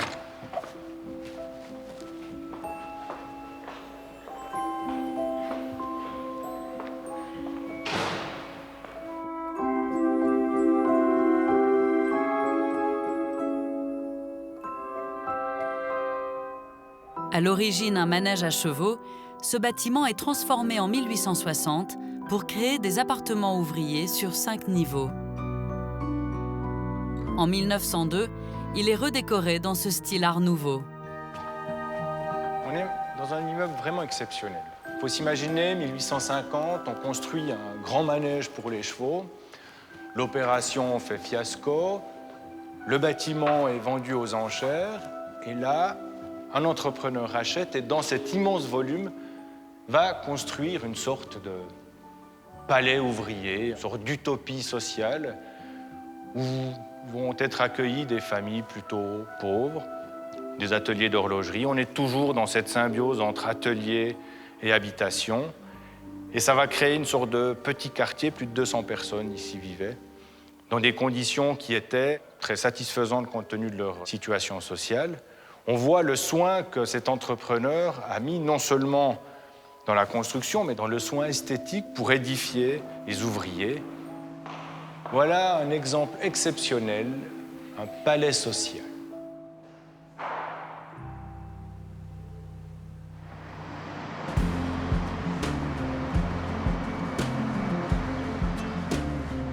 La Chaux-de-Fonds est aussi le lieu de naissance d'un des plus grands architectes du XXe siècle, Le Corbusier. Sur les hauteurs de la ville, il construit sa première maison à 18 ans. Cachée dans la végétation, la Villa Falais s'inscrit dans le style sapin, une version régionaliste de l'Art Nouveau. L'objectif est d'imiter la nature environnante. Les décors et les balustrades évoquent les sapins et les nuages des collines jurassiennes. Charles-Édouard Jeanneret, plus connu sous le nom de Le Corbusier, est encore étudiant quand il signe cette première œuvre. À quelques pas de là, il bâtit 6 ans plus tard, en 1912, une villa pour ses parents, la Maison Blanche. À 24 ans, le jeune homme à gauche sur la photo a fait plusieurs voyages. il signe ici son premier manifeste. Cette maison, au fond, est pleine de références à ses voyages, plus particulièrement le séjour en Allemagne. Et ce qui va l'intéresser en Allemagne, c'est l'industrialisation, la modernité. Par contre, il va enchaîner avec son fameux voyage d'Orient. Et alors cette maison fait une espèce de mix entre cette modernité allemande et puis la tradition méditerranéenne. Le Corbusier imagine son tout premier jardin suspendu qu'il appelait la chambre d'été. Alors, ce qu'il y a d'intéressant dans cette maison, c'est qu'elle annonce un certain nombre d'intuitions, de concepts que le Corbusier moderniste va développer. Par exemple, ce jardin suspendu annonce le toit-terrasse, hein, la nature qu'on met au dernier étage de la maison. Vous avez vu sur la façade principale cette rangée de fenêtres qui annonce la fenêtre en bandeau. Alors, c'est peut-être les ateliers d'horlogerie, c'est peut-être des éléments de l'architecture vernaculaire des Balkans, mais enfin, vous voyez qu'il mixe tous ces éléments. Alors, on est ici dans le hall d'entrée, un peu sombre, hein, avec cette voûte qui évoque un peu la caverne. Et puis, on surgit dans l'antichambre et la pleine lumière dans le grand salon, la salle à manger. Du point de vue de la construction, c'est intéressant puisque la maison repose sur 4 piliers qu'on devine, 4 piliers massifs en maçonnerie traditionnelle qui supportent la structure de la maison. Les murs extérieurs sont encore porteurs, mais par contre, tout le reste pourrait très bien tomber et on s'achemine gentiment vers ce que Le Corbusier appellera le plan libre. En 14, 2 ans après la construction de la maison, il fait breveter un système qui s'appelle le système domino et qui est aujourd'hui le système quasiment universel de construction. Le Corbusier apporte également une attention particulière aux ouvertures, toutes différentes selon les vues. Alors vous voyez qu'ici, il n'imite pas la nature, mais il crée des liens très spécifiques avec la nature en variant le format des ouvertures, des baies. Hein, ici, il nous montre les crêtes du Jura, donc il essaye d'élargir au maximum sa baie, hein, sans interférence avec des carreaux. Par contre, ici, vous avez aussi une grande baie, mais vous voyez qu'elle est quadrillée. Et l'extérieur est proche et ça fonctionne comme un tableau. Par contre, la fenêtre de la salle à manger, c'est une fenêtre étroite qui crée la perspective et qui nous amène jusqu'au fond du jardin.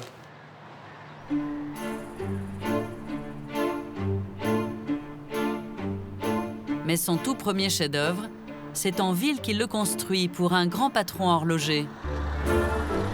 C'est la Villa Schwab, surnommée Villa Turque, en raison de ses allures de basilique byzantine, son toit plat et ses tuiles vernissées.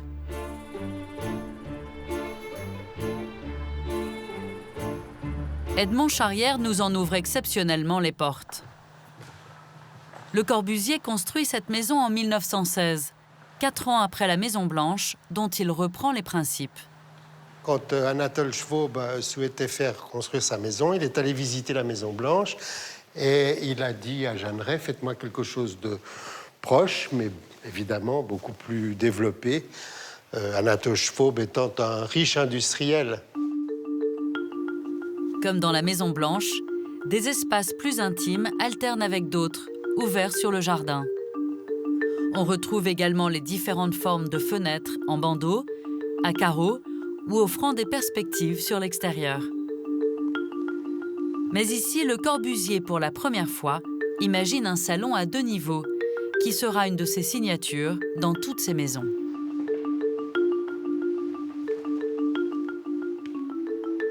Depuis cette mezzanine, on mesure toute l'ampleur de ce grand salon. On a un peu l'impression d'être sur le balcon d'un théâtre. Il faut avoir à l'esprit qu'ici, on faisait des concerts, il y avait un piano à queue, hein, donc vraiment un espace de représentation, de partage. La Villa Schwab est la dernière œuvre de Le Corbusier à la Chaux-de-Fonds. Il part ensuite à Paris pour suivre sa carrière.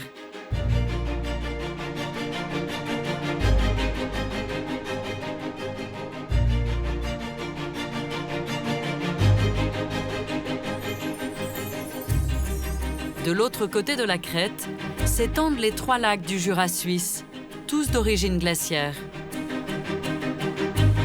Au nord, le lac de Bienne, puis le lac de Morat, avec sa cité médiévale.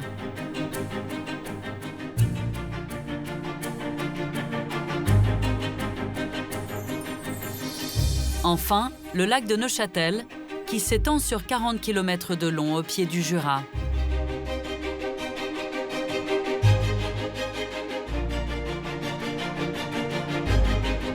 La chaîne se prolonge encore vers le sud pour arriver jusqu'au lac Léman, le plus grand lac naturel d'Europe de l'Ouest. Cette véritable mer intérieure est traversée en son centre par la frontière franco-suisse.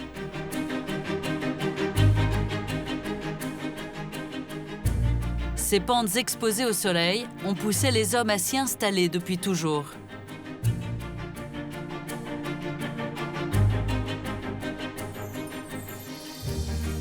Ils ont façonné entre Lausanne et Montreux un des paysages les plus spectaculaires de la Suisse, le vignoble de Lavaux, classé patrimoine mondial de l'UNESCO en 2007.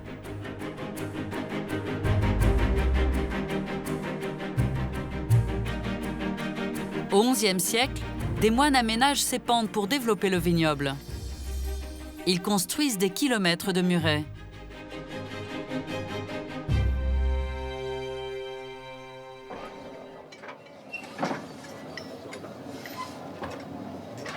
François Murisier est expert en viticulture auprès de la confrérie des vignerons de Lavaux.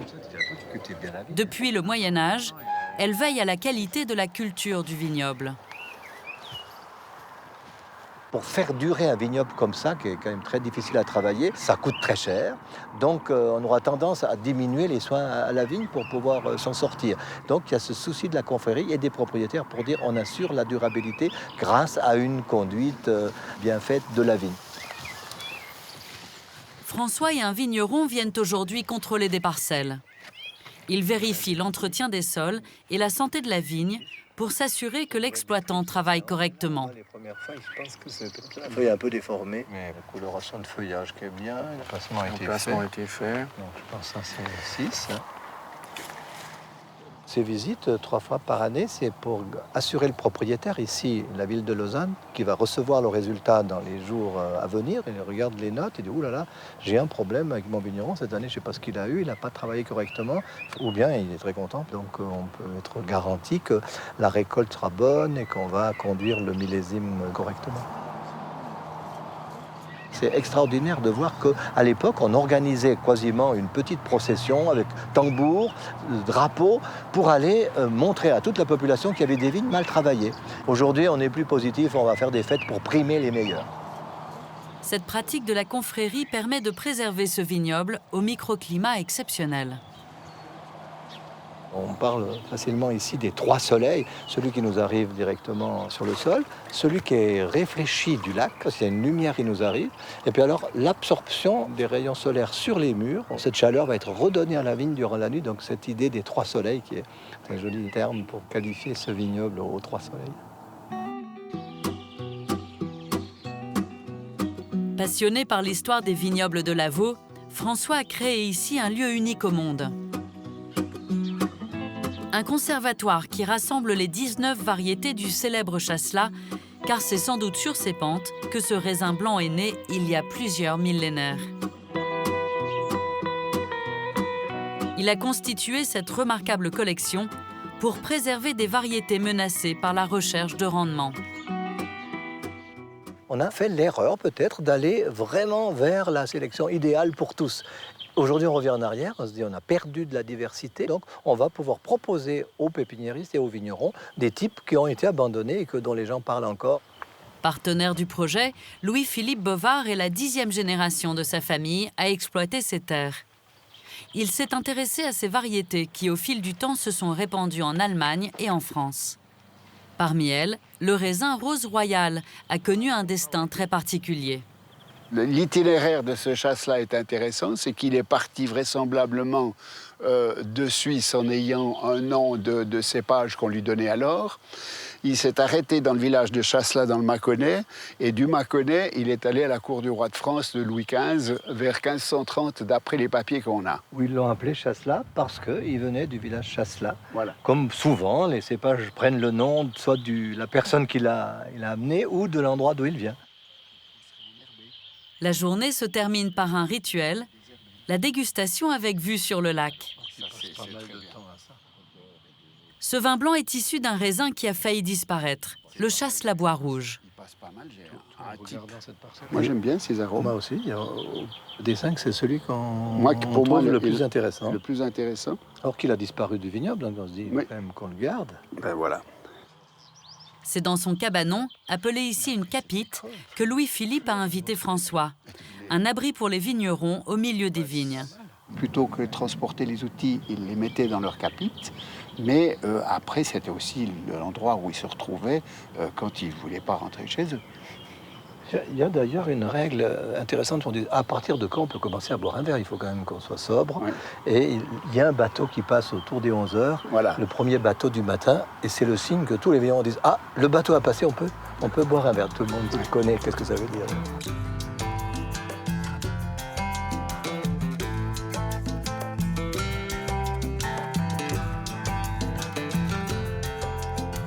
Les vignes de Lavaux sont le point de départ de la Riviera suisse du lac Léman. Elle s'étend jusqu'à Montreux et le château de Chillon.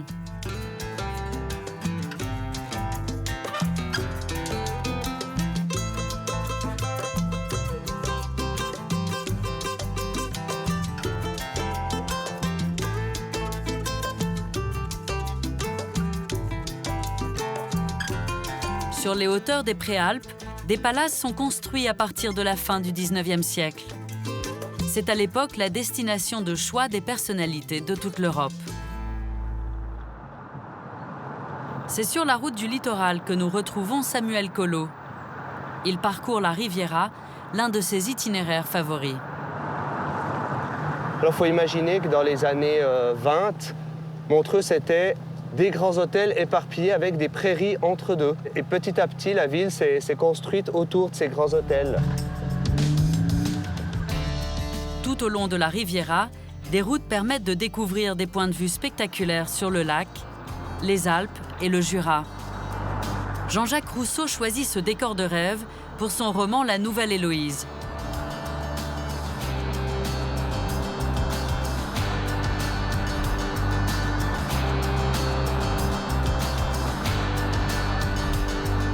Samuel nous emmène découvrir un des plus beaux palaces de la Riviera, à 1000 mètres d'altitude. Voilà, là c'est juste, la vue est juste géniale.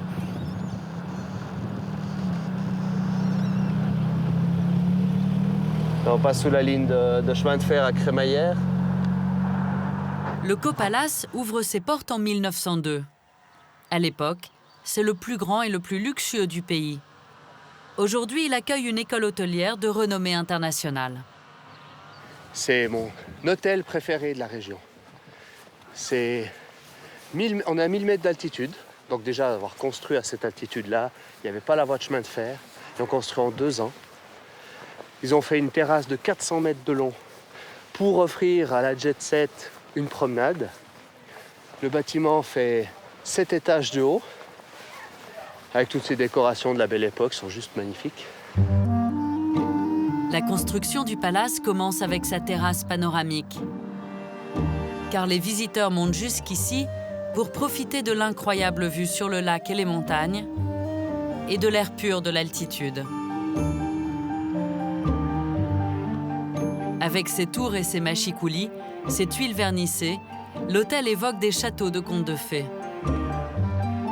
La jet set ne s'y trompe pas, et à l'époque, il faut patienter 3 semaines pour réserver une des 280 chambres. Rockefeller, les écrivains Rudyard Kipling ou Sacha Guitry, ou encore des Maharajas, sont des habitués du lieu.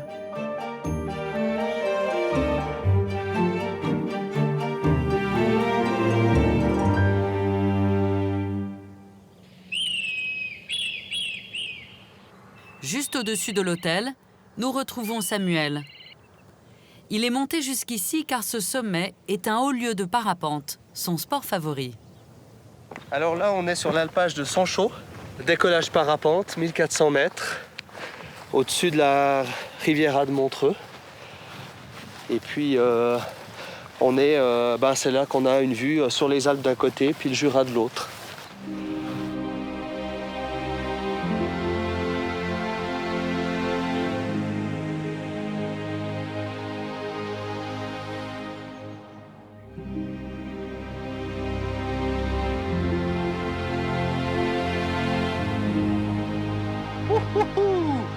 Magnifique! Ah, c'est incroyable! Coucher de soleil sur les rochers de Nez.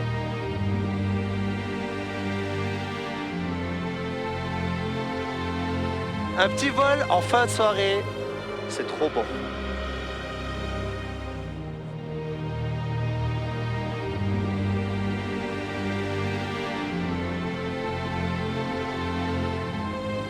Et là, le Copalace qui est juste magnifique vue du ciel.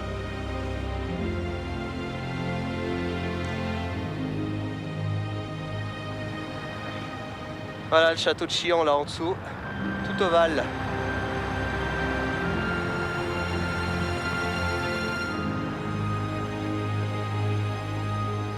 Et là je me dirige direction l'île de Paix, cette petite île anglaise, il n'y a qu'un arbre dessus. Et ce coucher de soleil, c'est incroyable. Toute la partie du lac française éclairée. On voit vraiment depuis le ciel toutes les Alpes qui naissent, on voit les premières petites collines qui tranquillement grandissent et on voit les 4000 de l'autre côté.